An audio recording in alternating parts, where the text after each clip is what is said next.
বিশ্বাস হচ্ছে, আমাদের আকীদা হচ্ছে আমাদের নবীজি অবশ্যই জীবিত না মৃত? যারা বলেন জীবিত নাকি মৃত? আমাদের আকীদা হচ্ছে আমাদের নবীজি অবশ্যই জীবিত। আমরা কি করি না করি সব আমাদের নবীজি মদিনা শরীফ থেকে দেখতে পাই, ঠিক কিনা? এই বিশ্বাস আমাদের আছে কিনা? কারণ আমরা দুরূদ শরীফ পড়লে আমাদের দুরূদ শরীফ নবীজি শুনবে কিনা? আমাদের নবীজি নুরানি জবান মোবারক দিয়ে বলে দিয়েছেন, আনা আসমাউ সালাত আহলি মুহাব্বতি ওয়া আনা আ'রিফুহুম। যারা আমার আশিক, যারা আমাকে ভালোবাসে, আমরা নবীজিকে ভালোবাসি কিনা? যারা বলেন ভালোবাসি কিনা?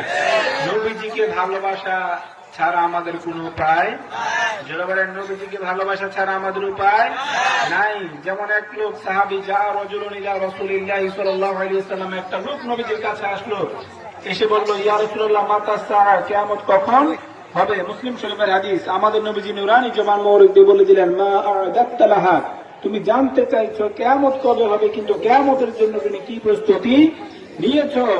সাহাবী বলল, ইয়া রাসূলুল্লাহ মা আ'দাত্তু লাহা মিন কাসীরিন সালাতিন ওয়ালা সাওমিন ওয়ালা সাদাকাত।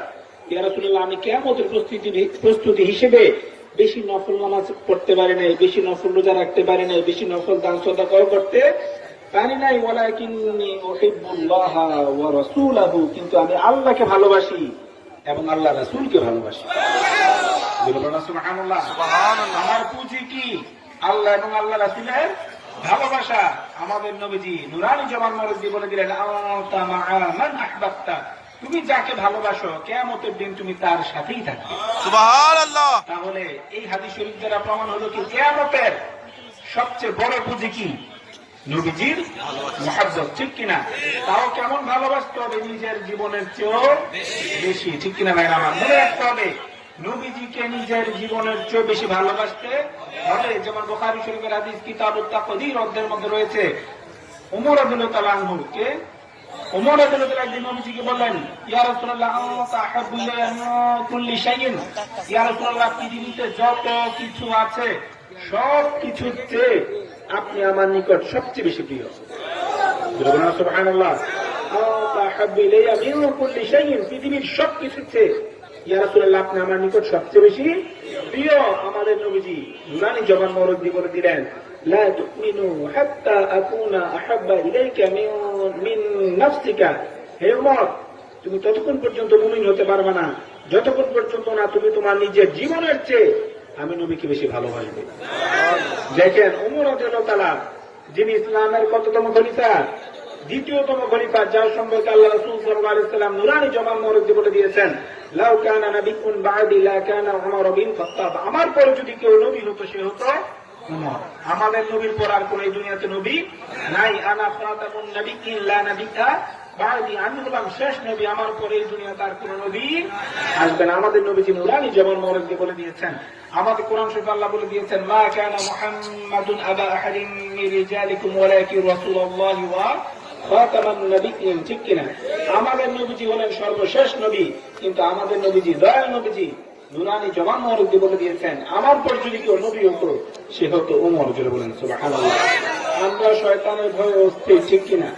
আমরা শয়তানের ভয়ে অস্থির। আর ওমর রাদিয়াল্লাহু তাআলাকে কে ভয় পেত? জোরে বলেন, কে ভয় পেত? আমাদের নবীজি একদিন ওমর রাদিয়াল্লাহু তাআলাকে ডেকে বললেন, ইন্না শাইতানা লা ইয়াখাফু মিনকা ইয়া ওমর। হে ওমর, হে ওমর, নিশ্চয়ই শয়তান তোমাকে ভয় পায়। সুবহানাল্লাহ। তাহলে ওমর রাদিয়াল্লাহু তাআলা কি সাধারণ মানুষ? উনাকে পর্যন্ত আমাদের নবীজি নুরানি জবান মোবারক দিয়ে বলে দিলেন, তুমি ততক্ষণ পর্যন্ত ইমানদার হতে পারবে না যতক্ষণ পর্যন্ত না তোমার নিজের জীবনের চেয়ে আমি নবীকে বেশি ভালোবাসবে। এটা বুখারী শরীফের হাদিস। সুবহানাল্লাহ বলেন না? ওমর রাদিয়াল্লাহু তাআলা কান্নাকাটি শুরু করে দিলেন। এরপর বললেন, ইয়া রাসূলুল্লাহ, ওয়াল্লাহ, আল্লাহর কসম করে বলছি, আল আনা আনতা আহাব্বু ইলাইয়া মিন নাফসি। ইয়া রাসূলুল্লাহ, কতক্ষণ কান্নাকাটি করে ওমর রাদিয়াল্লাহু তাআলা বলেন, ইয়া রাসূলুল্লাহ, আমি আল্লাহর কসম করে বলছি আপনি আমার নিকটে আমার জীবনের চেয়ে বেশি প্রিয়। সুবহানাল্লাহ বলেন না? কিসের থেকে? মিন নাফসি, আমার নিজের জীবনের চেয়ে বেশি প্রিয়। যারা বলেন সুবহানাল্লাহ। আমাদের নবীজি নুরানি জবান মোবারক দিয়ে বলেন, হে ওমর, আল আন তাম্মু ঈমানুক। হে ওমর, এখন তোমার ঈমান পরিপূর্ণ হয়েছে। যারা বলেন না সুবহানাল্লাহ। তাহলে বোঝা গেল নবীজিকে নিজের জীবনের চেয়ে বেশি বেশি ভালোবাসলে কি পরিপূর্ণ হয়? ঈমান পরিপূর্ণ হয়। আমরা যতক্ষণ পর্যন্ত না লা ইউমিনু আহাদুকুম হাত্তা আকুনা আহাব্বা ইলাইহি মিন ওয়ালিদিহি ওয়া ওয়ালাদিহি ওয়ান নাসি আজমাইন। বুখারী শরীফের হাদিস। তোমাদের মধ্যে ততক্ষণ পর্যন্ত কেউ ঈমানদার হতে পারবে না যতক্ষণ পর্যন্ত না আমি নবীকে মিন ওয়ালিদিহি তার পিতামাতা থেকে, ওয়া ওয়ালাদিহি এবং তার সন্তান থেকে, ওয়ান নাসি আজমাইন এবং পৃথিবীর সব মানুষ থেকে আমি নবীকে বেশি ভালো না বাসলে তোমাদের মধ্যে কেউ পরিপূর্ণ ঈমানদার হতে পারবে না। তাহলে পরিপূর্ণ ঈমানদার হতে হলে লা ইউমিনু আহাদুকুম হাত্তা আকুনা আহাব্বা ইলাইহি মিন নাফসিহি। নবীজি বলেছেন যে ব্যক্তি তার জীবনের চেয়ে আমি নবীকে বেশি ভালো না বাসবে সে কখনো পরিপূর্ণ ঈমানদার হতে পারবে না। তাহলে ভাইয়ের আমার, আমরা দয়াল নবীজিকে জীবনের চেয়েও বেশি ভালোবাসতে চাই কি বলেন, চাই কিনা? আমরা আমাদের নূর নবীজিকে নিজের জীবনের চেয়ে বেশি ভালোবাসতে চাই কিনা? কারণ নিজের জীবনের চেয়ে যদি আমরা দয়াল নবীজিকে ভালোবাসতে না পারি, নিজের জীবনের চেয়ে যদি আমরা বেশি নূর নবীজিকে ভালোবাসতে না পারি, আমাদের ঈমান পরিপূর্ণ হবে না, আমাদের ঈমান পরিপূর্ণ হবে না। সেজন্য আমরা যারা নবীজির আশেক, আমরা যারা নবীজির গোলাম, নবীজির নুরানি জবান মরদ্দি বলে দিয়েছেন আনা আসমাউ সালাত আহলি মুহাব্বতি ওয়া আনা আ'রিফুহুম। যারা আমার আশেক তাদের দুরূদ শরীফ আমি নবী নিজে শুনি। সুবহানাল্লাহ, সুবহানাল্লাহ। ওয়া আনা আ'রিফুহুম এবং আমি তাদেরকে চিনি। জোরে বলেন না সুবহানাল্লাহ। তাহলে আমাদের আকীদা, আমাদের বিশ্বাস হচ্ছে আমাদের দুরূদ শরীফ অবশ্যই নবীজি শুনেন। যদিও হাদিস শরীফে রয়েছে যে ফেরেশতারা সালাম নবীজিকে পৌঁছিয়ে দেয়, এটাও সহিহ হাদিস শরীফে রয়েছে। যেমন আমাদের নবীজি নুরানি জবান মোবারকে বলে দিয়েছেন ইন্না লিল্লাহি মালাইকাতান সাইয়্যিনা ফিল আরদ ইউবাল্লিগুনি মিন উম্মাতিস সালাম। আমাদের নবীজি আহমদ শরীফের হাদিস নুরানি জবান মোবারকে বলে দিয়েছেন ইন্না লিল্লাহি মালাইকাতান, মালাকুনের বহুবচন মালাইকাতুন। নিশ্চয়ই দুনিয়ার জমিনে অনেক ফেরেশতা রয়েছে যাদের ডিউটি হচ্ছে, যাদের কাজ হচ্ছে সাইয়্যিনা ফিল আরদ, তারা দুনিয়াতে কি করে বেড়ায়? শুধু ঘুরে বেড়ায়। ইউবাল্লিগুনি মিন উম্মাতিস সালাম, তাদের কাজ হচ্ছে, তাদের ডিউটি হচ্ছে আমার উম্মত পৃথিবীর যে প্রান্ত থেকেই আমি নবীকে সালাম দিবে, সাথে সাথে আমার উম্মতের সালামটা আমি নবীর নিকট পৌঁছে দিবে। তাহলে ভাইয়ের আমার, কিন্তু সরাসরি নবীজি শোনার ক্ষমতা আছে, এই ঈমান আমাদের আছে, ঠিক কিনা ভাইয়ের আমার? ভাইয়ের আমার, অনেক কষ্টের বিনিময়ে সেই নবীজি মরে পচে গলে মাটির সাথে মিশে গেছে, কথা বলা বলেন, এই কথা বলা। নবীজি মরে পচে গলে মাটির সাথে মিশে গেছে, কথা বলতে দেরি হবে, ঈমান চলে যেতে দেরি হবে না, ঠিক কিনা? নবীজিকে আমাদের মতো মানুষ বলা জোরে বলেন যাবে? নবীজিকে কখনো আমাদের মতো মানুষ বলা যাবে না। যেমন কোরআন শরীফ আল্লাহ বলে দিয়েছেন আন-নাবিয়্যু আওলা বিল মুমিনিনা মিন আনফুসিহিম ওয়া আযওয়াজুহু উম্মাহাতুহুম। কোরআন আল্লাহ বলে দিয়েছেন নবী মুমিনদের জীবনের চেয়েও বেশি নিকটে। সুবহানাল্লাহ। আর নবীর বিবিগণ হলেন মুমিনদের মা, নবীর বিবিগণ হলেন মুমিনদের মা। জোরে বলেন সুবহানাল্লাহ। সেই নবীর বিবিগণের মর্যাদা কার কারণে? জোরে বলেন কার কারণে? নবীজির জামানায় নবীজির বিবিগণ আমাদের আম্মা জান ছাড়াও আরো মহিলা ছিল কিনা? ছিল, কিন্তু তাদেরকে মুমিনদের মা আল্লাহ পাক বলেন নাই। আল্লাহ পাক বলেছেন যারা নবীর বিবিগণ তারা হচ্ছেন মুমিনদের মা। জোরে বলেন সুবহানাল্লাহ। তাহলে বুঝে গেল আমাদের আম্মা জানদের মর্যাদা কার কারণে? আমাদের আম্মা জানদের মর্যাদা নবীজির কারণে। সেই আম্মা জানদেরকে আল্লাহ পাক ডেকে বলেছেন ইয়া নিসান নাবিয়্যি লাস্তুন্না কাহাদিম মিনান নিসা। যারা নবীর বিবিগণ আমাদের আম্মা জান তাদেরকে ডেকে আল্লাহ পাক বলে দিয়েছেন ইয়া নিসান নাবিয়্যি লাস্তুন্না কাহাদিম মিনান নিসা। হে নবী বিবিগণ, তোমরা অন্য সাধারণ মহিলাদের মতো সাধারণ না। সুবহানাল্লাহ বলেন না। লাস্তুন্না, তোমরা নও। লাস্তা লাস্তুমা লাস্তুম লাস্তি লাস্তুমা লাস্তুন্না, তোমরা নও। কাহাদিম মিনান নিসা, অন্য সাধারণ মহিলাদের মতো তোমরা সাধারণ নও। জোরে বলেন না সুবহানাল্লাহ। নবীর বিবিগণ যদি সাধারণ মহিলাদের মতো না হয়, কিন্তু সম্মান কার কারণে? নবীজির কারণে। তাহলে নবীজিকে আমাদের মতো মানুষ হতে পারে? জোরে বলেন, নবীজিকে আমাদের মতো মানুষ হতে পারে?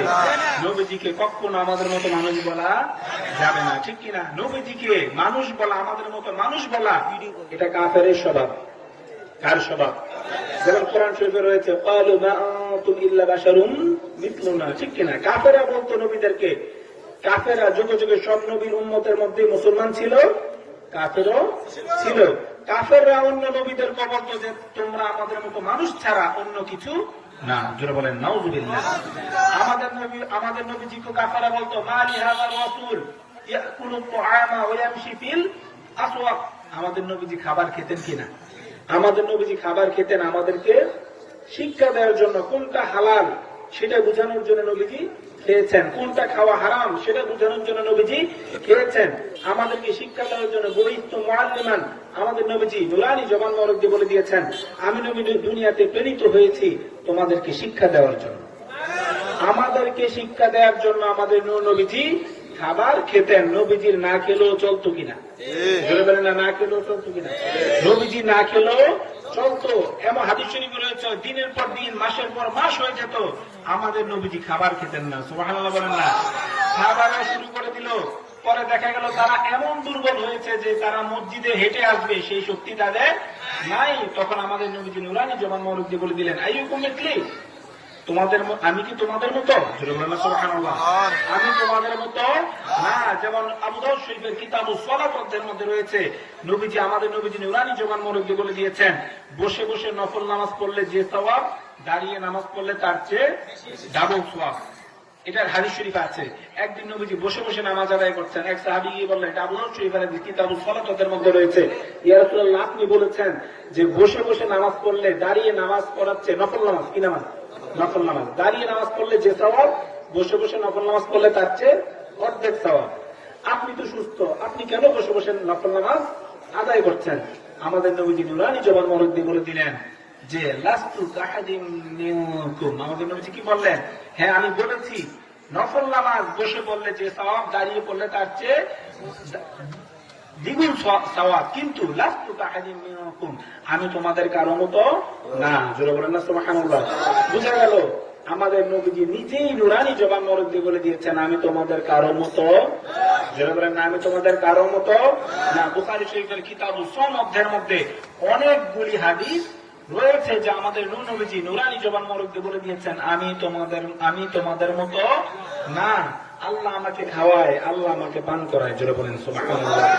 আমরা যদি খাওয়া দাওয়া ছেড়ে দিই যে আল্লাহ খাওয়াবে, আল্লাহ পান করাবে, বাঁচবো নাকি মরবো? জোরে বলেন বাঁচবো নাকি মরবো? মরে যাবো। আর সেই জায়গায় আমাদের নবীজি বলেছেন ইন্নী আবিতু ইউতঈমুনি রাব্বি ওয়াসকিনি, আল্লাহ আমাকে খাওয়ায়, আল্লাহ আমাকে পান করায়, দুনিয়ার জমিনে আমাকে খেতে হয় না, এরপর আমি খাই তোমাদেরকে শিক্ষা দেওয়ার জন্য।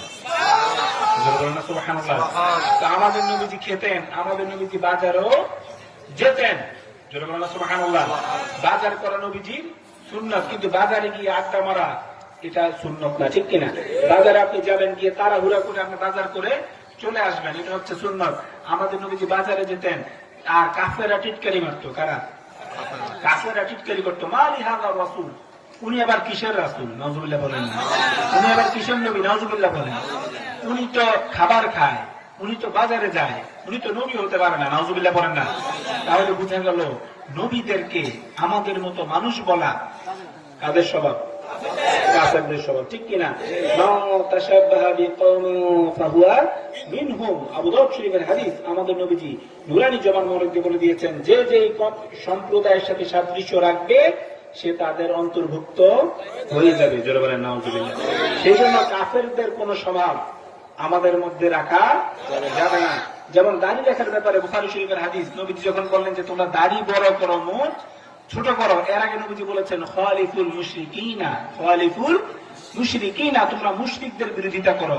বুখারী শরীফের কিতাবুল আদাব হাদিস আদাব অধ্যায়ের মধ্যে রয়েছে নবীজির শিক্ষা হচ্ছে কাফেররা যেটা করে আমরা সেটা করব না, মুশরিকরা যেটা করে আমরা সেটা করবো না। তাহলে কাফেরের স্বভাব হচ্ছে নবীজিকে আমাদের মতো মানুষ বলা। আমরা কি নবীদেরকে আমাদের মতো মানুষ বলবো? যদি বলেন বলবো।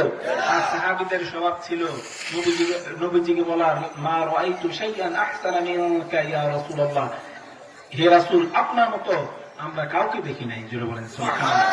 আলী রাদিয়াল্লাহু তাআলা বলেছেন, যিনি ইসলামের চতুর্থতম খলিফা আলী রাদিয়াল্লাহু তাআলা বলেছেন লাম আরা ক্বাবলাহু ওয়ালা বা'দাহু মিথলাহু।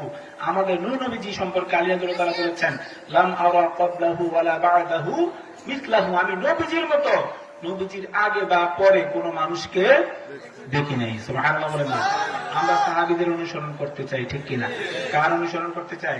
আমরা কাফেরের অনুসরণ করতে চাই না। যারা আমাদের দয়াল নবীজিকে আমাদের মতো মানুষ বলছে, নিঃসন্দেহে তারা কাফেরের অনুসরণ করছে। আর আমরা আমাদের আকীদা হচ্ছে, আমরা বলি আমাদের নবীজি আমাদের মতো মানুষ না, আমরা সাহাবীদের অনুসরণ করছি, ঠিক কিনা? আমার উম্মত কত কত দল হবে? 73 মিল্লাতা কুল্লুহুম ফিন্নার ইল্লা মিল্লাতা ওয়াহিদা। 73 দল হবে। নবীজি নুরানি জবান মোবারক দিয়ে বলে দিয়েছেন কুল্লুহুম ফিন্নার, প্রত্যেকটা দল জাহান্নামী, ইল্লা মিল্লাতা ওয়াহিদা, একটা দল ছাড়া। জোরে বলেন সুবহানাল্লাহ। ক্বালু মান হিয়া ইয়া রাসূলুল্লাহ। সাহাবারা বলে ইয়া রাসূলুল্লাহ ওই দলটা কোনটা? আমাদের নবীজি নুরানি জবান মোবারক দিয়ে বলেন মান আলাইহি ওয়া সাহাবী, যারা আমাকে মেনেছে এবং আমার সাহাবীদেরকে মেনেছে। সুবহানাল্লাহ। এখন আমরা নবীজিকে আমাদের মতো মানুষ বলি না, অর্থাৎ আমরা সাহাবীদের অনুসরণ করছি। জোরে বলেন সুবহানাল্লাহ। বুখারী শরীফের হাদিস কিতাবুল ঈমান অধ্যায়ের মধ্যে রয়েছে, আম্মা জানা আয়েশা সিদ্দিকা রাদিয়াল্লাহু তাআলা আনহা বলেছেন, সাহাবাদের বলছিল, সাহাবারা কি বলতো? ইন্না লাসনা কা হায়াতিকা ইয়া রাসূলুল্লাহ। বুখারী শরীফের হাদিস কিতাবুল ঈমান অধ্যায়ের মধ্যে রয়েছে। সাহাবারা কি বলতো? আম্মা জানা আয়েশা সিদ্দিকা রাদিয়াল্লাহু তাআলা আনহা বলেছেন, সাহাবাদের বলছিল কি? ক্বালু ইন্না লাসনা কা হায়াতিকা ইয়া রাসূলুল্লাহ, ইয়া রাসূলুল্লাহ আমরা তো আপনার মতো না। সুবহানাল্লাহ বলেন না। সাহাবীরা নবীজিকে বলতো যে ইয়া রাসূলুল্লাহ আমরা আপনার মতো না। আর বর্তমানে কওমি যারা আছে তারা নবীজির মতো, ঠিক কিনা? বর্তমানে হেফাজতি যারা আছে তারা নবীজির মতো, ঠিক কিনা? বর্তমানে ওয়াহাবি যারা আছে তারা নবীজির মতো, ঠিক কিনা? যেখানে সাহাবারা বলেছেন ইয়া রাসূলুল্লাহ আমরা আপনার মতো না। আসহাদিকা নুজুম ফাবিআইয়িহিম ইক্তাদাইতুম ইহতাদাইতুম। আমাদের নবীজি নুরানি জবান মোবারক দিয়ে বলে দিয়েছেন আমার সাহাবীরা হলো তারার মতো, তাদের যে কোনো একজনকে যদি তোমরা অনুসরণ করতে পারো তোমরা হেদায়েত প্রাপ্ত হয়ে যাবে। সুবহানাল্লাহ। সেজন্য আমরা সাহাবীদের অনুসরণ করতে চাই, কোন কাফের বেঈমান মুশরিকদের অনুসরণ করতে চাই না। ভাইরা আমার, অনেক কষ্টের বিনিময়ে, অনেক টাকা পয়সা খরচ করার বিনিময়ে আজকের এই মাহফিল সাজানো হয়েছে, ঠিক কিনা? এই মাহফিলটা সার্থক হোক আমরা চাই কিনা? বলে বলেন চাই কিনা? আজকের এই মাহফিল সার্থক হয়ে যাবে যদি আমরা 5 ওয়াক্ত নামাজ পড়ি, ঠিক কিনা? আজকের এই মাহফিল সার্থক হয়ে যাবে যদি আমরা মা বাবার খেদমত করি, ঠিক কিনা? আজকের এই মাহফিল সার্থক হয়ে যাবে যদি আমরা মা বাবার সাথে বেয়াদবি